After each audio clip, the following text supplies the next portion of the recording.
Welcome back to Game On. We're back after a week off last week, and it was a bit of a quieter week in sport this weekend in Colac, but the Colac Tigers had a strong win over Lara by 100 points in the senior footy. Yeah, it was a strong win. Seb Ross probably did more. He didn't play, but he did more of the coaching throughout the day, and his message was to just really build some good habits. You know, we don't build our season on games against the lower half, but really important to get some good structures in place, for later in the season.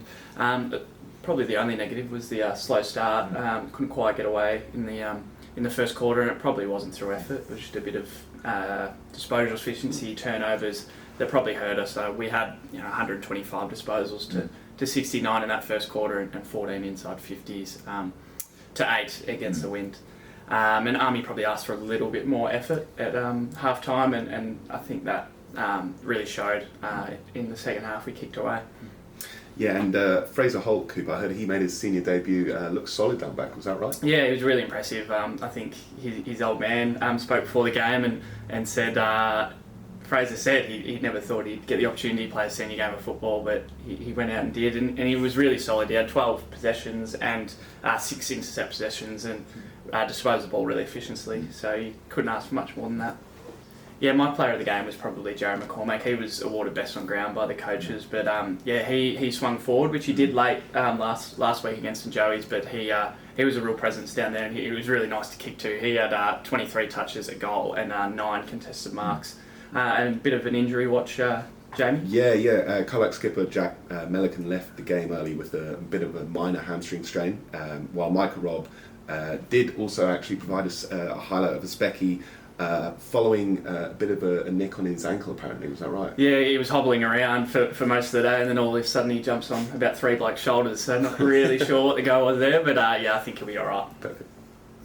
In Tigers netball, Lara defeated Colac 61-51 on the weekend, but the Tigers did showcase their most disciplined defensive performance on the season, coming close to toppling Lara at a certain point in the game. But despite the margin, the Tigers' intensity and their tactical shake-ups throughout the game did spur them on for a last quarter push, with coach David Boyce calling the game one of the best performances on the season. Yeah, and the Tigers' offensive pressure led by Layla Holt and Rachel Darwin, that paid dividends, but inconsistency across the 4 quarters probably just proved costly once again. A positional swap saw Jessie Lang move to wing attack, Emily Murfitt moved from wing attack to goal attack, and that paid dividends for Colac and looked really, really solid for them. Yeah, the Tigers play Lara again in round 14, and Boyce said he's pretty confident that they can flip the result then. To CDFNL football now, Birregurra had a 91-point win over Apollo Bay with Liam Mills. He was the star of the show, kicking 7 goals for the Saints. And Birregurra moved to the top of the ladder in the Colac District footy. Yeah, Birregurra coach Dave McNeil was really pleased with Mills' performance, and said not many goals were conventional. A lot of them were highlight plays, but he was really pleased with his forward pressure. I think he said 3 forward 50 tackles led to goals, which was the thing he was most happy about.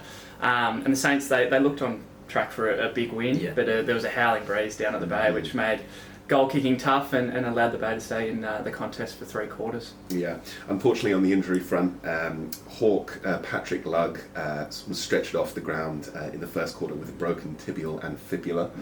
On the Birregurra front, Mitch Russell did his calf, and Hamish Darrick also finished the game on the bench with some injuries. Birregurra enjoyed a dominant win over Apollo Bay in the netball by 55 goals, and Bethany Sudholt and Maddie Capzalis were the front runners for the Saints. Yeah, the Saints jumped out of the blocks quickly with a 21-goal opening quarter, and they held the Hawks to just 3 goals. Birregurra coach Saskia Rowan was pleased with her side's defensive work throughout the game, saying that her team's been working really hard on defensive pressure right across the board. Yeah, and George Glenn, she made her debut for the Saints, netting 18 goals in a half after being called up from the B grade side to replace injured goaler Tess Blake, who dislocated her pinky, which wasn't great for her. But Saskia Rowan was confident that Blake would be back next week for their game against Birregurra. In the Rovers football, the men's senior side played their debut game in Division 1, unfortunately losing to a strong Armstrong United outfit 4-1. But this was a team that played in the finals last year, and the Rovers were only down 1-0 at half time. Yeah, and who else but Oakley Balboni to score the Rovers' first ever Division 1 goal, and in the second half there, while midfielders James Fajani and goalkeeper Janani Arunga were named as the best players for the Rovers. And in Division 2, the Division 2 Rovers, they had a loss to Lara United 4-0, and as did the Division 3 team, they lost 7-0 to Lara. The Rovers women had a 6-0 loss to Armstrong United, and unfortunately for skipper Tonya Medley, she sustained a serious knee injury, suspected to be an ACL potentially. She's obviously going for scans for that in Geelong to determine the full extent, but it's pretty devastating for her, I suppose, to go down in the first game of the season for the team.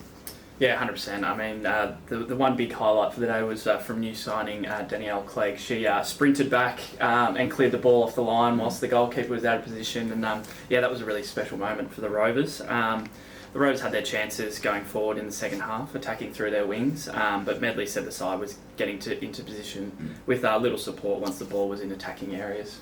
Yeah, a player that was shouted out by Medley was Stephanie Ansis for her defensive efforts throughout the game.